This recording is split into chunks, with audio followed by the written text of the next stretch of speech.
Hi everyone, Wismeril here.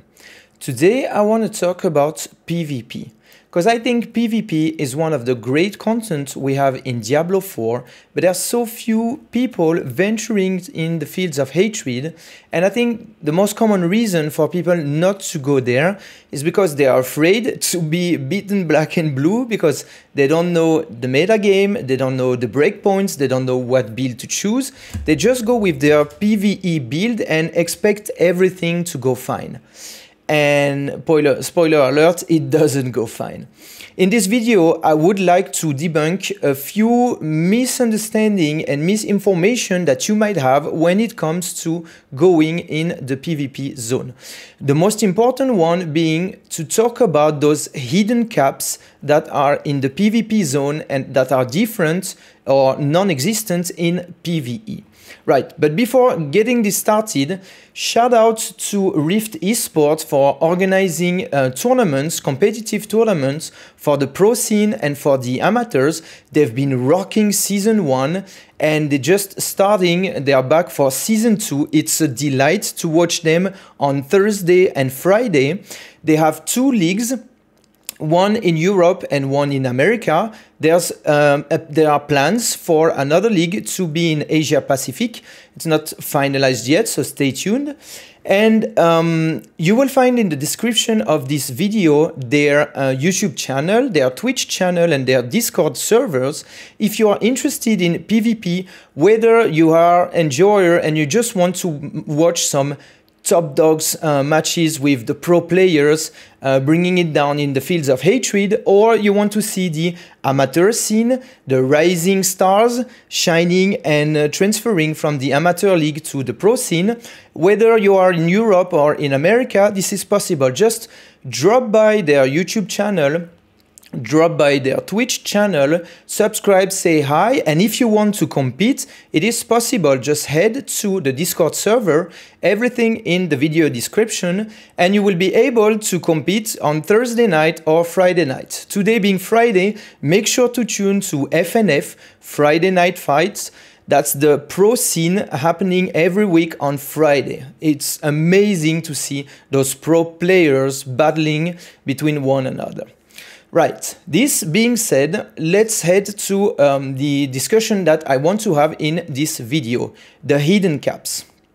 You see, if you just go with your PvE build and arrive in the PvP, things are going to work differently because there are many caps that are in place and they are not being communicated by Blizzard and they are subject to change from one patch to the other. Now, why is this information not public? For 2 reasons. The first one is obviously Blizzard not being transparent about what they are doing in the fields of hatred and implementing that. And as per what I heard from the interview with Lucky Luciano in BlizzCon, you might have seen that one, I'm not sure if it's going the right direction. I'm not comment too much on that, but I don't think they have any plans to... Well, balancing is one thing, but communicating what's in place is another. And I have seen none of that being in the pipe at Blizzard. The second reason, more important in my opinion, is that by having tournaments with cash prize, players will have the tendency to gatekeep information, which means not sharing, not making public this information that would allow others to fight in the field of hatred and enjoy the PvP zone. Because for those players, they want to earn the big money that's at the end of Season 2. There's a cash prize for the top 24, I believe, or top 16. I'm not 100% sure about that. And typically, those players are not going to share anything. So if you expect to drop by a PvP Discord, like the Sanctuary one, and say, hey, can someone please share a build with me? I'm a rogue or I'm a barb and I want to quickly assemble a PvP build and venture in the fields of hatred. It's not going to work out. No one's going to tell you anything. On the other hand, what you can do is start like getting information here and there about, hey, I heard there's this cap there. Has someone tested it lately, or what's the common belief for the value at the moment as of patch X.Y in Season 2? You might get answers. And what I want to do in this video is to tell you everything I know, everything I don't know. I'm going to be sharing a few builds with you. I'm a sorcerer main, and I think I can share some things like, assuming I have the good information, I can share solid stuff with you. Like, you will have your starter builds as Ball Lightning or Firewall Sork, and you can use that to then poke people here and there to try and get information like, hey, is this true that there is this damage reduction cap of value X? What do you think? And maybe you can fine tune things, right? So that's the reason why I want to do this video. And second, and more important, I think I see value in us, like people that are not pro player, sharing information to do our own builds that we're going to share between each other, that we're going to make public in order to have more people being interested in what some people call the true end game of Diablo 4, and I understand why there is so much excitement in that, which is PvP. So I also believe that by having an active community that say, hey, you know what, F that, no one's gonna share anything, well, you know what, here's my build, here's all my Paragon boards, all what I think is best in slot everywhere, have that, try that, and see if it works for you. If it doesn't, then tell me what is not working and why, and I'll try to make a different version. And if everyone starts to collaborate with that, I think we can build great things. Well, some computer things, some great computer things started that way, didn't they? Anyway, back to the topic. So let's structure this video a little bit. I want to talk about damage reduction cap, hidden cap. I want to talk about armor cap, which is not really hidden. It's more of a factor of the level of your opponents, of the opponents you're going to face. We'll jump into details later. I want to talk about resistance that have been changed in Season 2, and if they cap in Fields of Hatred. I want to talk about offensive caps, because there used to be vulnerable and critical strike damage hidden caps during Season 1, and by having crit and vulnerable changed between Season 1 and Season 2, there are a few things here that I would like to talk about also. So, and there's a few things here and there that I will throw. This video is the first video of a series of 3. Today we're talking about caps, hidden, known, and guessed. Tomorrow I'm going to share a first build with you guys, which is going to be the Ball Lightning PvP build, taking into account all the assumptions I have on all those hidden caps, and I think it could be a solid, or let's say a good starting point if you want to go in the PvP zone. And on Sunday, I want to talk about the meta. The meta is evolving during the season, so spoiler alert, if you think, hey, that thing is broken, should be banned, that's not the direction I would tend to go. I would say PvP, in my opinion, is an adapt or perish area, should I say. So there's room for things that you can tweak here and there to adjust to the current meta, and by you doing that, you might shift the meta. So that's what happened in other games that I like to play, such as Magic the Gathering, for instance. I really enjoyed in my past days to play Magic the Gathering, Pro Tours and stuff like that.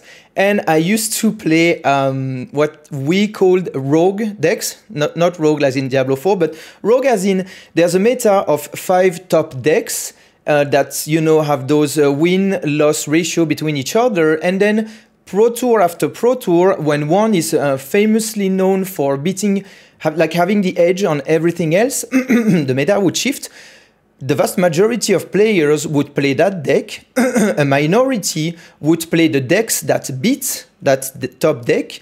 And a few people like me, the rogues, would play decks that were not great against 3 out of the 5 top decks. But since we assume that only 2 of those 5 are going to be played, we have good win ratio between those 2, and we had bad ratio between the 3 that are not going to be played anymore. So let's just bring that deck into a Pro Tour and see how it goes. That's like a rock, paper, scissors approach, and I think at some points it can happen in PvP also. Right, that was a lengthy introduction. Let's jump into the juicy detail. Let's jump into the meat and balls. Right. What are those hidden caps when it comes to PvP? You see, at first, PvP was like, you're like inside a maze, you're trying to get out of the maze, but walls are invisible. You are going to hit a few of them who are trying to make your way out. Luckily for us, some people having seen that, began to make some tests every patch, and we're testing things out, like hitting, I don't know, like there was an AFK player in the Field of Hatred, another one that was hitting him 1,000 times, writing down the numbers and checking that against like some theory they had to try and confirm or infirm things. So thanks to the work of past players that had made this information public, I'm going to bring you a few topics where I am convinced that the values are correct, because I can refer to many sources of information leading to the same numbers. I'm also going to make assumptions on other things, and I will let you know when those are assumptions, because we will need some time to see how it's going to evolve, and if I can get some feedback here and there on those values to help you out with your builds, help me out draft builds for you. And there's going to be the things that are kept well secret, but we have some hints about. Anyway, let's begin. First, let's talk damage reduction. Damage reduction, when you enter the PvP area, there's a base damage reduction that is applied to everyone and that is not present in PvE. That's this 92% number that you see here. When you're fighting one another in the PvP zone, you're only going to take 8% of the incoming damage because of this buff that's in place, and it's not there in PvE environments. Starting from those 8%, those remaining 8%, right, that you're taking, those 8% can be further diminished, but there is a cap to that. In PvE, there is no cap. You can pile up as much damage reduction as you want. It has diminishing returns because it's an inverted multiplication to get the final value. So the more you stack, the less you get. But stacking a lot is still valuable because you still reduce the damage by a bit in the end, right? In PvP, that's not the case. The numbers I came through, which was the Season 1 number and which seems to be still in place in Season 2, is 45%. The maximum amount of damage reduction you can stack is 45%. Anything you get beyond those 45% will do nothing. It's not even diminishing return, it's nothing, zero, nada. You don't get anything beyond those 45%. So in reality, you're taking 8% damage that is reduced by 45%, so you're only taking 55% of those 8%, if this makes sense to you. Every source of damage reduction counts. You could have regular damage reduction, like for instance, if you're lucky enough to have a Shaco, and then you can have damage reduction from distant, damage reduction from close, damage reduction when injured, damage reduction from burning, etc., etc. When the condition is met, those things stack together. So for instance, if the enemy is at distance, your damage reduction from distance is going to come in the picture with your general damage reduction, and this is how you're going to reduce the damage. Let's do a quick, I'm going to show you quickly how to calculate those things. So let's start from this chest armor. It has a 18.9% damage reduction from distant enemy.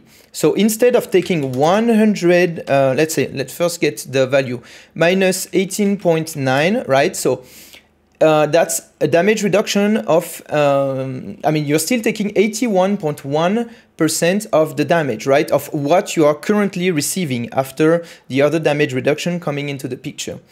Let's divide it by 100 to get the multiplier, and that's what we get, right? So from the remaining of those 82%, right? Let's say this 8% is 100% of what you're receiving. That value is going to be reduced by your Shaco, right? So instead of receiving 100% of those 8% times 0.8, because it's reduced by 20%, this is what you're receiving, right? 80%. And then times this roll that you have on the chest armor, That's 64.88% that you are receiving. Let's say you have another damage reduction from distance roll on your amulet, which is also 18.9% conveniently. Then that's another time 0.8111. Therefore, the damage you are receiving from distant targets, right? You have 2 rolls over there and 1 roll of general damage reduction is 52.61%. So how much are we reducing the damage? We are reducing the damage by 47.38%. Remember, it's capped at 45%. In reality, by having a Shaco and those 2 damage reduction from distant enemies, you are reducing damage by 45%. Those values, this build, by the way, is what I'm going to share in tomorrow's video. The first build that I'm going to release to help you out in the PvP zone. And those are the breakpoints that I recommend having. You are looking to have a chest armor with 18.9% damage reduction from distant. You're looking to have an amulet with 18.9% damage reduction from distant enemy on top of a Shaco that always rolls at the highest affixes, giving you 20% damage reduction. And if you have those 3 items, good job. You have achieved the 45% damage reduction cap on distant enemies. We'll be looking to do the same thing with close enemies. And if we do that, that's unconditional. Well, technically it's conditional because we're looking at if the target is close or distant. But it's not damage like the enemy has to be burning, chilled, dancing, and it has to be Monday. It's like if the enemy jumps on you, you're going to benefit from those 45% damage reduction. That's the cap.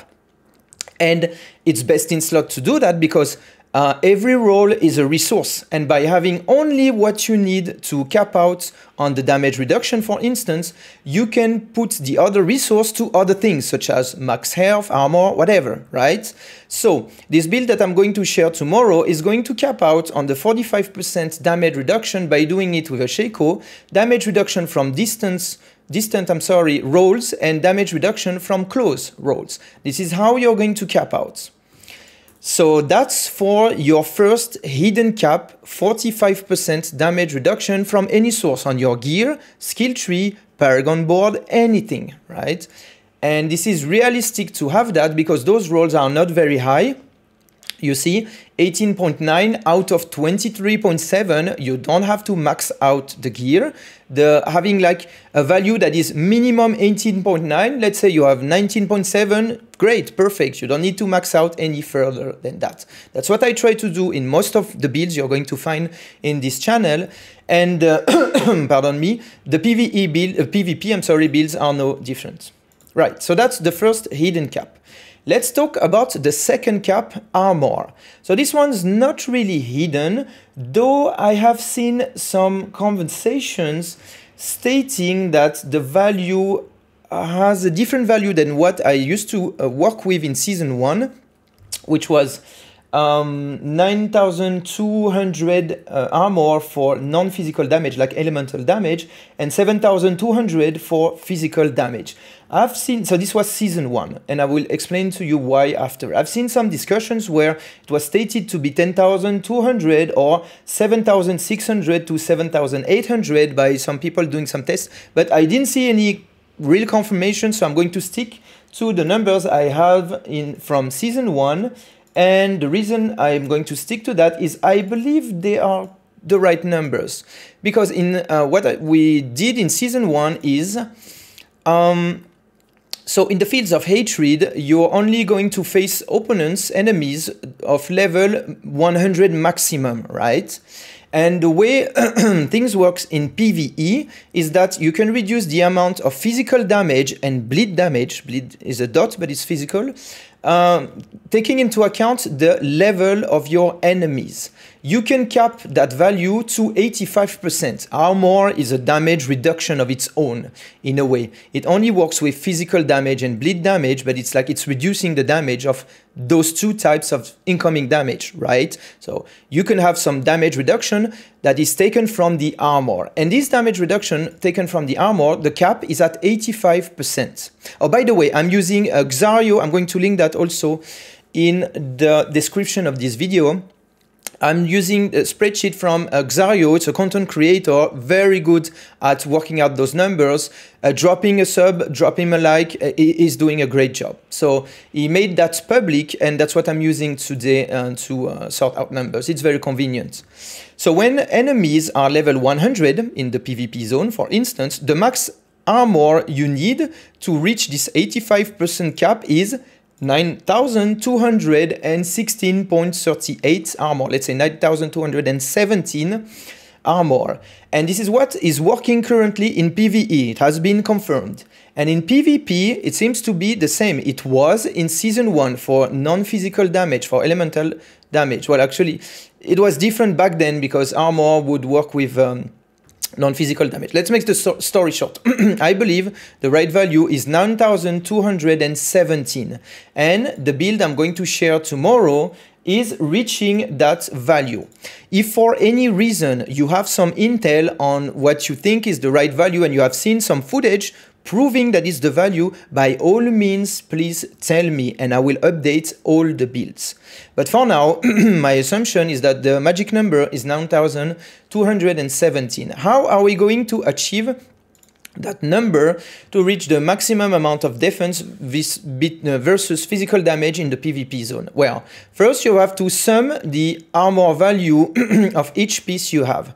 Shaco drops as 925, so you're always going to get that amount of armor. I took items with internal level 860, assuming that it's a decent value for people who want to assemble this build. So all items here are assuming you have 860 or more internal level, and therefore the armor values are what you can find over here. When you sum that up, it gives you a number, and 26.2. Then we just do something. That value is this one. Right. Let me just put it back to the breakpoint. 6.2. Right. So the sum of all your items over here gives that amount of armor. This sum is then multiplied by your percentage armor boost. You have two of them in this build. The Disobedience Legendary maxed out. I believe it is reasonable to get a maxed out Disobedience at 66%, plus a roll of percentage max armor on your chest armor. The breakpoint being, if you have everything that's 860 high level, 26.2. Because if I do, let's do this, 26.26.2, that's, what did I do? 66.26.2, that's going to be this number, plus 100 divided by 100, so that's your multiplier. So that's the percentage of armor that you're raising on the flat value that you have on your gear, which was this. And if you run this build, you're going to reach 9,252, which is superior to 9,217, which is the cap that you want to reach. So you can have a little bit lower values, but I believe this is giving you a reasonable setup that you want to achieve, and you're going to be capped out on armor. You're capped out on damage resistance at 45, you're capped out on armor at 9,216 plus. So you're pretty much good to go for the PvP zone, having reached those hidden caps. Let's talk about resistance. The max roll is having some issues with when you modify some values, but let's talk resistances. I believe this, I didn't get any proof of that, but I played in PvP and I tend to believe that's the correct statement, that it's the same cap than in the PvE, I'm sorry. The maximum value is 70% and it can be extended by a few means, and the sorcerer has a few of those.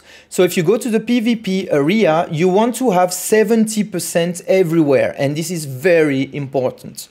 And in this build in particular, which is a bolt lightning build, we are going to have the possibility to get 80% on fire.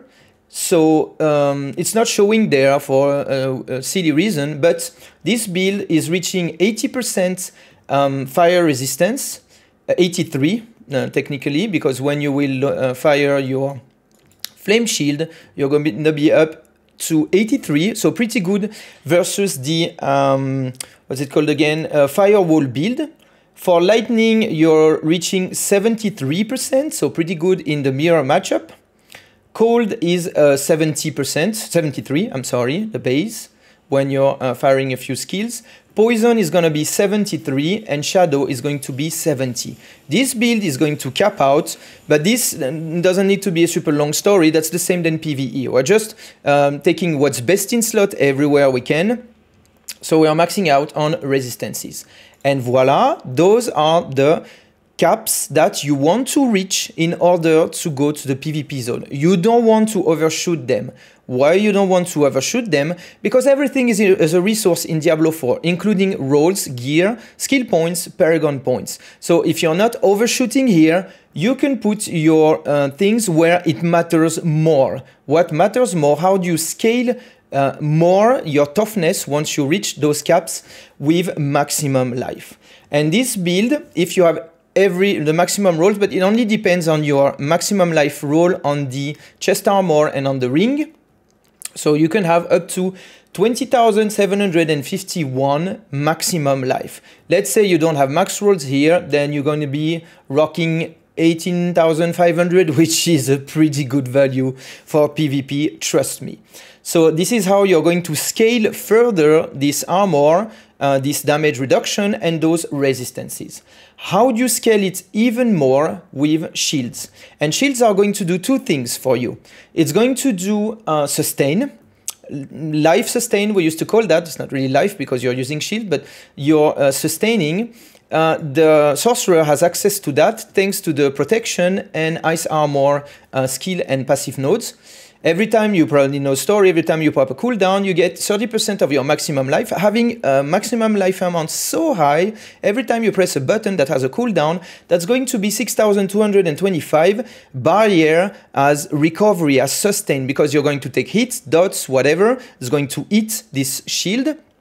You're going to pop another cooldown and it's going to give you another shield to play with. So that's sustain. That's how the sorcerer does sustain. Same story for the ice armor. You pop it and once you deal damage, especially to vulnerable enemies, you're going to generate barrier that's going to be eaten by dots, incoming hits and stuff, and that's recovery. Recovery in grinding games, ARPGs, is a multiplier of your toughness. If you can't be one shot and you recover all the damage that was done in the time frame where they fire one shot, then you multiplied your toughness by 2. So that's how it works. I won't explain too much into details, but you get the spirit. If you optimize your build, and if you rock this build, you're going to, like if you're going to face someone that has a non-optimized build, is going to think you're indestructible because he's going heavy on the damage reduction maybe, and very light on those other things. So that's what it will feel like. Damn, I can't seem to lower the HP bar of that guy over there. So that's how it works. And that's why I'm trying to bring this information to the public. Because then more people will enjoy PvP, more people will go there, more people will enjoy watching PvP tournaments, and maybe communities will grow. Maybe that will force Blizzard to be at least transparent on the values they are using here and there in the PvP zone. Anyway, I can only see good things coming out from this starting point. So that's for the recovery slash shields. So you see, by just doing those simple things of knowing what are those invisible walls, painting them, then you see them, then you can play with them. Hell, you could even build your own version of whatever build you want to have. So that's for the hidden breakpoints when it comes to defense. Now let's talk offense. So offense, that's a little bit of a gray area at the moment for me, because things have changed from Season 1 to Season 2, and I don't have the full picture yet. I'll tell you what we used to have in Season 1. In Season 1, vulnerable damage and critical strike damage were capped in some weird ways. Let's start with vulnerable. For non-dot damage, for non-damage over time, it was capped at 1.2. No matter how much vulnerable damage you stack, the final multiplier you would get on a vulnerable enemy was 1.2, not 2.4 because you had extra vulnerable damage. No, it was capped at 1.2, except for damage over time. That's why there was a prevalence of the damage over time builds during Season 1. Your Poison Rogues, your Bleed Barbs, your Firewall Sorks. Because it was uncapped, the multiplier was larger, the numbers were larger. If you die faster, that's a better build, long story short. Now comes Season 2. Vulnerable has been changed in PvE. It's now additive beyond the initial 20%. This is an assumption on my part for that build. I believe that's the case in Season 2. I have no way to prove what I'm saying. I'm just saying that's the assumption I'm taking when publishing this build. Maybe I'm right, maybe I'm wrong. If I'm wrong, hell, please tell me and I will be happily adjust that build. So for now, I'm assuming that everything I put in the vulnerable beyond 1.2 is going to transfer into the additive general bucket.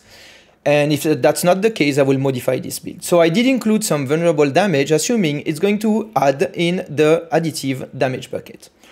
Let's talk critical strike damage. In Season 1, it was having some weird breakpoints where it was starting to have diminishing returns. After 150% bonus critical strike damage, it started to have diminishing returns.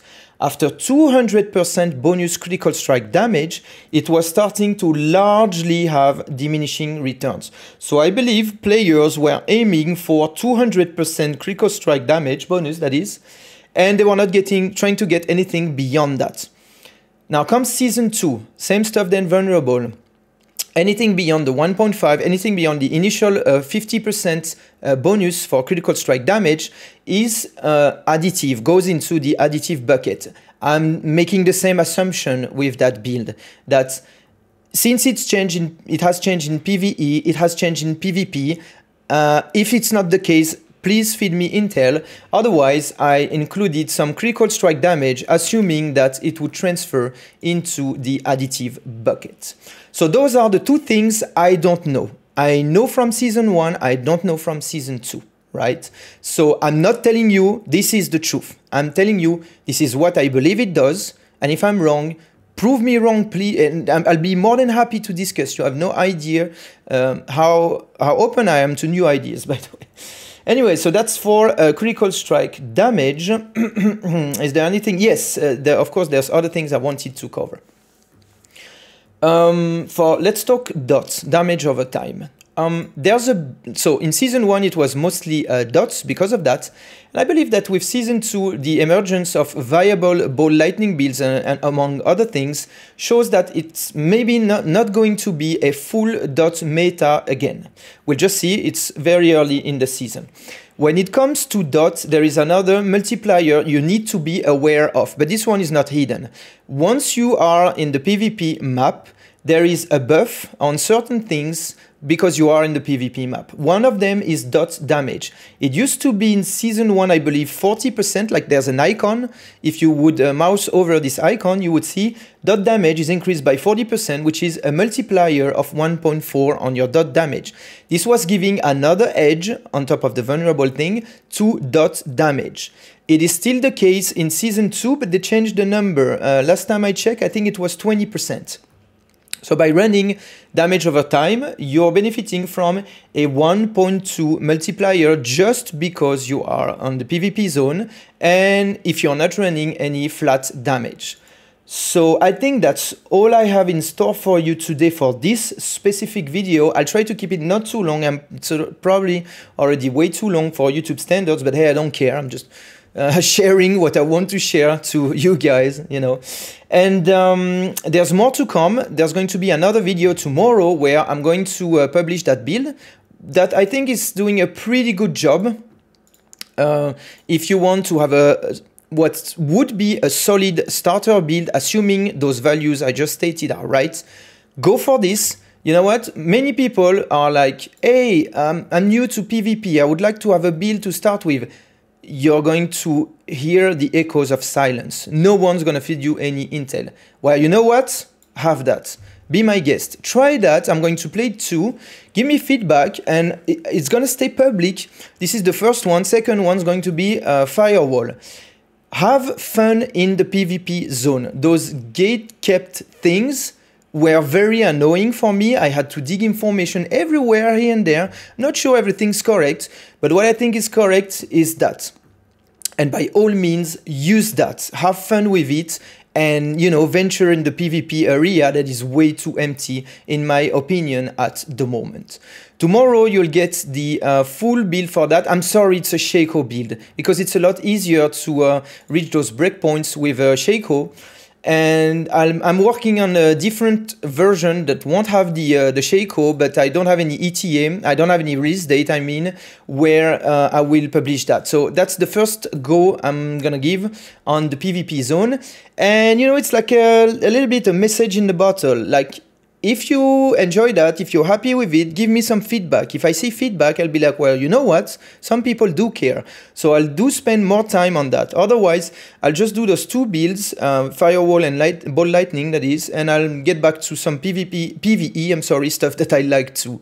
So, hey, if you like what you're seeing, show some support, just drop a message. That's the only thing I'm asking. And if you have some intel, feed me intel. I can use that a lot. Anyway, that will be the second video tomorrow. The day after tomorrow, Sunday that is, the third video of this mini-series is going to conclude this first series, where we're going to talk about the meta. Meta about all the other builds, meta about what's broken and currently banned in tournaments, like the Rift Esports by Rift, Zuko, and all the people involved. Love you guys anyway. And we're going to talk about that, the meta, the broken things, the things that are not allowed, but unfortunately you're going to face those. So the third video will be about when to take a fight and when to run away. Spoiler alert, if you see this weird unique amulet thing going on, it's better to turn around and run as fast as you can, because you aren't going to kill the guy. Anyway, this was Wismeril. I'll see you in the next two videos, tomorrow and the day after tomorrow. Have fun with that build starting from tomorrow. Tune in to Riv Zuko and all the guys' channel tonight for the FNF. It's gonna be a lot of fun. Otherwise, I'll see you tomorrow in the next video. Have a nice day.